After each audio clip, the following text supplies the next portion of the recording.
দেখো, আজ আমি বানাবো খুবই টেস্টি আর সিম্পল একটা বেঙ্গলি ডিশ, বেগুন পোড়া।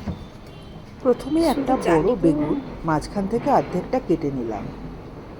এবার একটু সর্ষের তেল মাখিয়ে নেওয়া হচ্ছে, যাতে ভালো করে রোস্ট করলে একটা সুন্দর স্মোকি ফ্লেভার আসে। দেখতেই পাচ্ছ, একেবারে সরাসরি গ্যাসের আঁচে বেগুনটাকে রোস্ট করছি, আস্তে আস্তে ঘুরিয়ে ঘুরিয়ে। এইভাবে আস্তে আস্তে এটা পুড়ে যাচ্ছে, আর সুন্দর স্মোকি ফ্লেভারটা এর মধ্যে আসছে এর থেকে।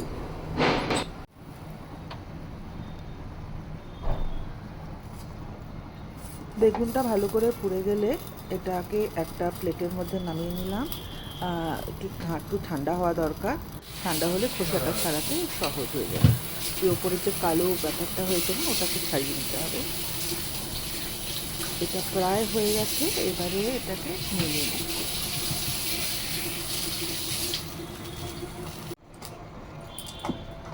বেগুনটা হয়ে যাওয়ার পরে একটা জালের মধ্যে একটা টমেটো, কিছু কাঁচকলা, কিছু রসুন, এইগুলোকে গ্যাসের ওপরে আঁচে রেখে হালকা করে পুড়িয়ে নিচ্ছি, যাতে একটা স্মোকি ফ্লেভার এগুলোর মধ্যেও চলে আসে।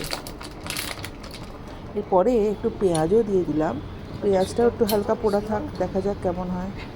এটা প্রায় হয়ে এসেছে। এবারে যখন দেখছি যে ওপরের যে খোসাটা আছে ওটা যখন আলতো করে উঠে চলে যাবে, তার মানে এটা হয়ে গেছে। ব্যাস, এই যে এগুলো হয়ে গেছে, এগুলো ভালো করে খোসা ছাড়িয়ে ভালো করে